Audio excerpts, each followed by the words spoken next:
Le Floch, bonjour. Bonjour. On se retrouve au SIA. La coordination rurale fait beaucoup parler d'elle. Qu'est-ce qui s'est passé à l'Arc de Triomphe? Les agriculteurs de la coordination rurale ne voulaient pas rentrer à la maison sans geste symbolique, sans penser à tous les agriculteurs que l'on perd chaque jour et depuis de trop nombreuses années. L'agricultrice qu'on a perdue aussi sur le bord de la route et sa fille récemment, alors même que tout le monde intervenait pour exprimer cette colère. Donc il s'agissait tout simplement de porter et déposer une gerbe au niveau de l'Arc de Triomphe, sur la tombe du soldat inconnu, avant de se rendre au château de Versailles, symbole du pouvoir, et pour montrer que ce pouvoir on l'accepte, mais il doit aussi nous respecter. En d'autres temps, ça s'est mal terminé à Versailles. Eh bien écoutez, ça a mal démarré pour nous ce matin aussi, alors même que l'idée était de lancer une invitation à Emmanuel Macron pour venir avec nous déposer cette gerbe et d'avoir cette reconnaissance et cette pensée à ceux qui nourrissent la France. Certains des paysans qui faisaient partie de cette délégation ont fini en garde à vue. Alors on se retrouve avec 2 à 3 dizaines de tracteurs et 84 gardés à vue. Mais on est en contact avec et des députés et différents représentants de la police entre autres pour justement comprendre pourquoi justement une telle réaction est aussi vive et aussi spontanée. Alors le salon c'est quand même globalement mal passé. Depuis l'inauguration retardée qui a manqué d'être annulée, jusqu'à l'interpellation des paysans qui vont en délégation à Versailles. Qu'est-ce que ça dit des rapports de la paysannerie française à l'État? Eh bien écoutez, pour nous, il y a nous et il y a eux. Mais nous, on ne pèse plus beaucoup et nous, on ne... Si ce n'est dans les dires où on met l'agriculture aujourd'hui d'intérêt général majeur, c'est seulement le terme d'agriculture qui peut l'être. Et nous, les agriculteurs, on est les bons esclaves et on est la catégorie de personnes qui est bien serviable et qui travaillent beaucoup et pour peu. Donc c'est franchement très intéressant pour certains, quoi. Quel bilan vous dressez de ces mesures pour calmer la colère paysanne? On voulait dès le départ sauver le maximum d'exploitation, ne laisser personne sur le bord de la route, ni ceux en fin de carrière, ni ceux qui démarrent. Et là-dessus, je pense qu'on était les seuls à acter toutes ces mesures en faveur des trésoreries, faire en sorte que toutes les limites qui faisaient qu'on aurait rendu inéligibles certaines exploitations, tout ça, ça a été entendu. Maintenant, on verra concrètement combien seront aidés et si ça permettra de repartir. Sur d'autres mesures comme la simplification et tout le reste, on a dit qu'on leur faisait confiance. Et qu'on leur laissait le temps, mais qu'on allait participer à la construction des différentes lois à venir, la loi d'orientation agricole, les successions, les transmissions au niveau européen. Là-dessus, pas de souci. Mais dans l'immédiat, ce qu'il manquait, c'est ce qu'on a dit à Gabriel Attal, c'est les fondations sur lesquelles on allait construire le nouveau modèle d'agriculture, celui qui allait permettre de rassurer les jeunes à vouloir s'engager dans le métier et permettre aux anciens de se dire, aux anciens, moins anciens, mais j'en fais partie, il nous reste encore quelques années, ça vaut le coup qu'on investisse parce qu'on va transmettre quelque chose. Globalement, ça va dans le bon sens. Ça va dans le bon sens, c'est ce qu'on voudrait nous faire croire. Mais en fait, quand on a des annonces, il faut aussi regarder ce qu'il y a derrière les annonces. Et ce qui n'est pas dit, c'est comme dans tout texte, dans toute version, on l'interprète comme on le veut. Et là, surtout nous à la coordination rurale, on n'a pas l'intention de se faire avoir. Le signe positif et le modèle d'agriculture que l'on souhaite au niveau français et pour les décennies à venir n'est pas clair.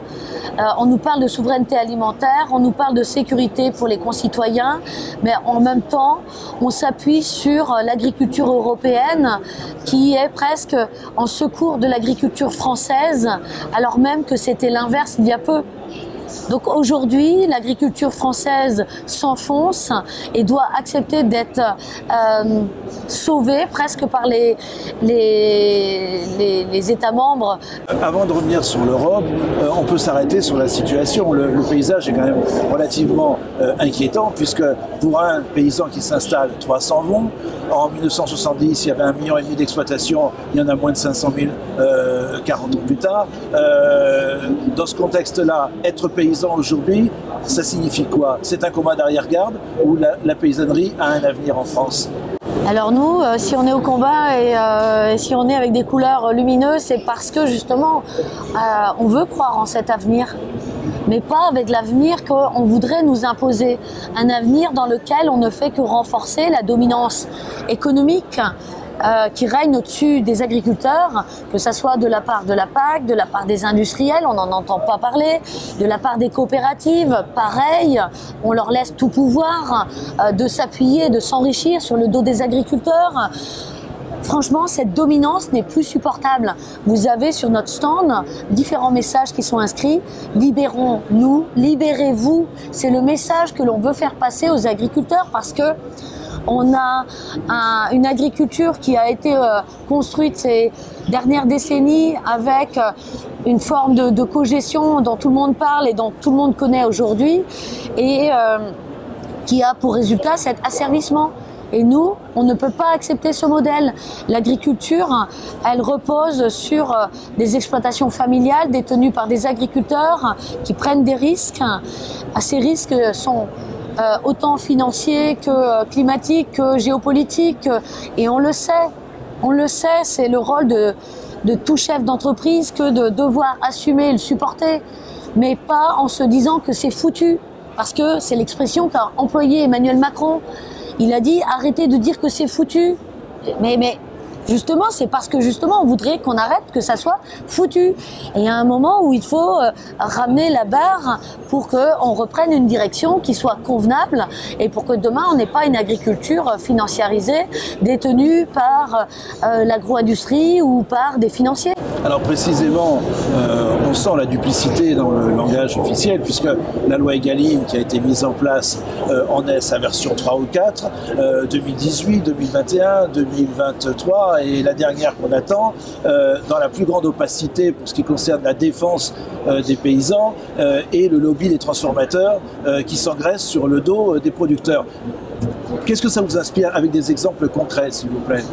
Eh bien, Egalim, dans sa version 4, élargie à l'Europe, c'est impossible. Avec des prix planchers qui pourraient correspondre à nos coûts de production avec une rémunération de la main-d'œuvre, de notre main-d'œuvre, eh bien, écoutez, moi je peux dire chiche, mais qu'on impose à des grands faiseurs comme Coperle, pour citer une coopérative, ou Lactalis, pour citer un industriel privé, coût de production avec rémunération de la main-d'œuvre sur 100% des produits sortis ferme. Ils vont nous répondre, oui, mais c'est pas possible, on pourra plus aller à l'export, on pourra plus pénétrer la restauration hors domicile. C'est ce que dit le patron de Mousquetaire qui explique que le prix dit plancher va pénaliser la compétitivité de la production française sur le marché européen. Donc c'est un contresens. Bien entendu, vous n'êtes pas d'accord avec ça. Alors sur la RHF, eh ben, il faudra trouver les fonds. De toute manière, ils ont imposé, ils l'ont écrit dans la loi Egalim 1, qu'il y aurait 50% de produits d'appellation, dont 20% de bio. On en est loin. Donc, qu'ils assument, qu'ils mettent les budgets. Mais pour aller à l'export, si c'est pas rentable, ben, qu'ils cherchent d'autres débouchés. Nous, quelque part, c'est ce qu'on nous dit. Si ton exploitation n'est plus rentable, ben, change de voie. Donc, à un moment, ce n'est pas à nous de payer leur pénétration, leur choix de débouchés. Parlez-moi de l'opacité des marges dans la filière, parce que ça c'est un vrai sujet. On sait aujourd'hui que les paysans sont payés a posteriori au cours du marché mondial et non au rapport de leur coût de production. C'est une véritable imposture quand on sait que le lait a des produits transformés comme le beurre, la crème et les produits dérivés et que les marges vont aux transformateurs. Alors ça fait longtemps que la coordination rurale démontre, et par les chiffres, chiffres la très bonne valorisation du lait, notamment pour ce secteur, et c'est vrai dans d'autres secteurs, puisqu'on est à plus de 1700 € les 1000 litres en termes de valorisation. C'est 500 à 600 € de plus que les Allemands, que les Danois. Donc même s'il fallait donner 100 € la tonne, donc 10 centimes de plus sur un litre de lait, on sait que c'est possible. Donc, et c'est possible parce que ils ne seraient même pas pénalisés. La seule chose qui serait peut-être freinée, c'est leur globalisation, leur internationalisation, la poursuite de la mainmise sur tous les petits industriels. Donc, nous, agriculteurs qui sommes déjà confrontés à une concentration de l'agroalimentaire, de voir encore le secteur de la grande distribution et de voir l'agroalimentaire continuer à se concentrer, alors même qu'on a aussi l'aval, l'amont qui est concentré, mais finalement on est étouffé. Donc évidemment qu'il faut qu'on se rebelle face à cette situation et que logiquement on devrait être aidé par les politiques parce que c'est un vrai danger. En ce qui concerne Egalim, c'est un dispositif qui a été imaginé par Macron en 2017, on est en 2024 et on fait semblant de découvrir la crise que traverse la paysannerie française. Elle profite à d'autres, pendant qu'elle met en situation de suicide des paysans qui sont au bout du rouleau. Bah évidemment qu'elle profite à quelqu'un cette crise. Vous regardez les plus grandes fortunes, on en a parmi les premières, il y en a beaucoup qui sont de l'agroalimentaire. Quand vous voyez leur développement, quand vous voyez les investissements hors de France, il faut regarder les écrits d'économistes bien connus qui vous disent que pour 1 € investi en France, elles en ont 2,60 € à l'étranger. En Allemagne, c'est 1 € en Allemagne, 1,60 € en Allemagne. Les Espagnols, c'est 1 € en Espagne, 0,6 € à l'étranger. Donc évidemment qu'il y a une délocalisation du résultat de nos industriels, des plus gros bien sûr, tous ceux-là qui sont à l'international et qui continuent en fait à racheter ici et là pour justement pouvoir demain exceller peut-être en France avec des produits qui seront estampillés bleu, blanc, rouge, alors même qu'une partie des produits qui composeront ces produits transformés seront d'importation. Alors ça nous renvoie directement à la position des centrales d'achat européennes qui sont une manière de contourner la réglementation nationale en délocalisant avec des alliances à l'étranger qui évidemment pénalisent les petits producteurs. Est-ce qu'à la finale, c'est pas la récupération, la mainmise sur le foncier que visent les grands groupes, les agrifirmes aujourd'hui qui sont en train de s'installer sur le marché versus les petits exploitants, les exploitations familiales? Alors la coordination rurale l'a anticipé depuis très longtemps, le dénonce depuis très longtemps. C'était encore l'objet de notre congrès à Nancy en décembre dernier. La financiarisation de l'agriculture, le hold-up sur les terres agricoles de la part d'industries agroalimentaires, mais aussi de grandes fortunes mondiales, avec un seul risque, celui à ce que demain les terres ne produisent plus de l'alimentation. Donc les agriculteurs dehors, c'est encouragé par les politiques comme le projet de loi ou la loi qui a été encore votée cette semaine, la loi de la restauration de la nature, dans lequel vous avez un passage qui dit que les États membres pourront acheter le foncier. Donc vous voyez ce vol des agriculteurs de leur outil de production, c'est de les réduire à rien du tout. Vous êtes confiante pour les jeunes aujourd'hui, vous les motivez sur les mesures financières et le lobby bancaire qui étrangle des indépendants? Il faut être honnête. Et moi, je ne peux pas mentir aux jeunes. Je pense que 2024 devrait être une année sans installation. Je le dis clairement. L'honnêteté et l'absence ou le manque de visibilité pour les inscrire et leur permettre de se projeter de façon claire et rassurante sur toute leur carrière, parce que quand on s'installe pas pour 10 ans, on s'installe pour 40 ans, voire plus aujourd'hui, alors même que le nombre d'heures effectuées par un salarié aux 35 heures, nous, vous pouvez bien l'imaginer, en 30 ans de métier, on l'a fait. Donc 2024, avec un minimum d'installation serait un signe fort. les reporter sur 2025 et les reporter au moment où on aura établi des bases solides et stables et de béton, franchement, de marbre, pour s'assurer de cette agriculture demain viable, vivable et de nouveau transmissible. Parce que justement, laisser la finance accompagner les jeunes pour s'installer, c'est une fausse solution. C'est juste oublier de se projeter dans 30 ans, 40 ans et de se poser la question comment on fera.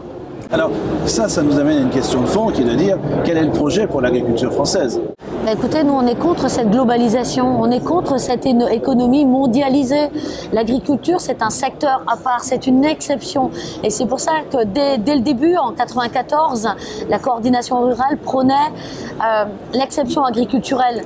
C'était un moment où justement on avait fait rentrer l'agriculture dans les accords de l'Organisation mondiale du commerce. C'était la pire erreur qu'on ait pu commettre, de la soumettre justement à ces accords de libre-échange, l'intégrer dans des formes de troc au service de sociétés financières et autres.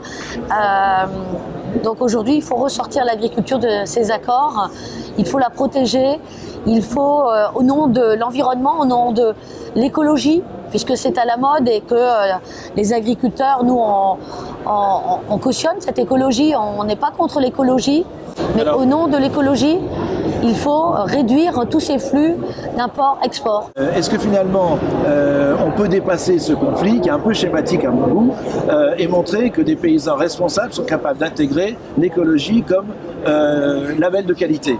Alors on oublie de parler de tous les efforts faits par les agriculteurs. Et quand on parle de ce combat, au lieu d'imposer aux agriculteurs une façon de faire qui est peut-être une façon dont personne ne peut suivre, parce que sans solution pour soigner nos plantes ou nos animaux, on ne sait pas faire, sauf à accepter de perdre nos productions. Mais économiquement, on fait comment? Et peut-être que l'interlocuteur privilégié devrait être ceux-là même qui devraient apporter les solutions. Et tout le monde oublie d'aller les interroger pour savoir où ils en sont et est-ce que les solutions approchent, parce que les soins des plantes, par exemple, sont quand même contrôlés par 3 à 4 grandes firmes au niveau mondial. C'est plus de 71% du chiffre d'affaires mondial du secteur qui est contrôlé par les 3 premiers grands groupes. Donc eux gagneront toujours leur croûte. Eux aussi mettent l'agriculture sous dominance et eux ne sont en aucun cas inquiétés ni visés alors qu'ils ont les moyens pour nous apporter les solutions. Et nous, on attend que ces solutions, s'il y a de meilleures solutions, on va les prendre. Mais en l'absence de solutions, eh bien, on fait de notre mieux. Chaque agriculteur est responsable et agit pour une agriculture vertueuse et saine. Et elle est bien plus que dans d'autres parties du monde. Alors, on a vu quand même l'échec cuisant du bio, qui était un marché porteur. Est-ce que ça ne conduit pas à la malbouffe et à l'agriculture industrielle, comme on l'a connu avant cette vague du bio? Disons que le bio a toute sa place. Maintenant, encore une fois, on fixe les objectifs à partir de bureaux, à partir de Paris, et sans interroger la population, sans se dire, sans être honnête et clair, parce que justement le bio a un coût, parce que les rendements sont inférieurs, et c'était cette équation-là qu'il fallait anticiper. La restauration hors foyer aurait dû être là pour justement absorber ces produits. des exemples auraient pu être donnés, des signaux positifs. On a laissé l'offre devancer la demande sans se remettre en question. On a laissé des produits bio de l'étranger rentrer en France, concurrencer et étouffer l'agriculture française, l'agriculture bio française. Et aujourd'hui, on ne se remet pas en question. Alors, je crois savoir, pour l'avoir entendu d'adhérents de la CR, que vous étiez prêt à être force de proposition pour réhabiliter, au-delà de l'agriculture raisonnable, un véritable projet alternatif à la malbouffe qui intègre coût de production et qualité pour le consommateur. Je pense notamment aux gosses dans les cantines et dans les restaurations d'entreprise, qui est une cible de l'industrie. Pour la coordination rurale, ça a toujours été clair et net.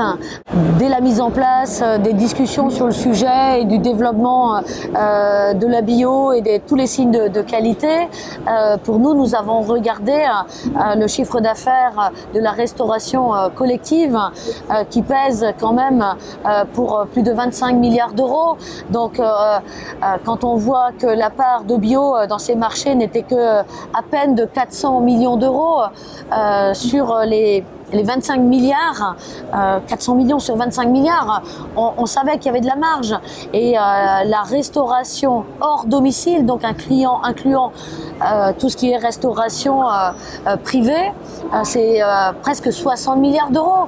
Donc quand vous voyez que le bio dans ces chaînes-là ne pèse que quelques centaines de millions d'euros, mais bien sûr qu'il y a un potentiel pour absorber nos productions, pour ne pas augmenter le prix des menus dans les restaurants et offrir des produits tracés et offrir du plaisir dans nos assiettes. Vous avez eu la visite de toute la classe politique pendant une semaine, les élections européennes approchant, on se dit qu'il y a une relation de cause à effet. Sincérité, clientélisme.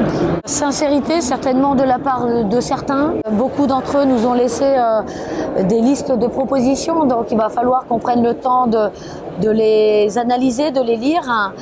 Et nous verrons sous quel pas de temps ils reviendront vers nous pour avoir... C'est ironique. Oui, quelque part. On verra bien, peut-être qu'on sera oublié. On sera certainement oublié par certains d'entre eux. Mais voilà, c'est pourtant un secteur stratégique. Et cette occasion-là, cet événement ou tout ce qui se passe maintenant sera aussi déterminant pour nous pour savoir demain en qui on peut avoir confiance, et certainement qu'on continuera à le relayer auprès des associations de consommateurs. Et elles sont nombreuses. Bien sûr. Alors, un scoop pour les abonnés de TV Liberté. Qu'est-ce qui va se passer aux Jeux Olympiques? On va voir les tracteurs de la coordination rurale sur la ligne de départ? On est rentré en résistance, on est en colère, ça tout le monde le sait. La ligne d'arrivée est encore loin et on a l'impression qu'elle recule. Plus on avance, plus elle recule. Ce que fait la coordination rurale est toujours spontané, tellement spontané qu'elles ne peuvent être que réussies, ces opérations. Bon, ça, vous faites de la politique, là. Mais on ne peut pas tout vous dire. Écoutez, on est trop loin pour en parler et d'ici là, nos idées auront certainement évolué. Mais on est en course, on est en compétition et on sera au rendez-vous. Très bien, ok. Merci. Merci.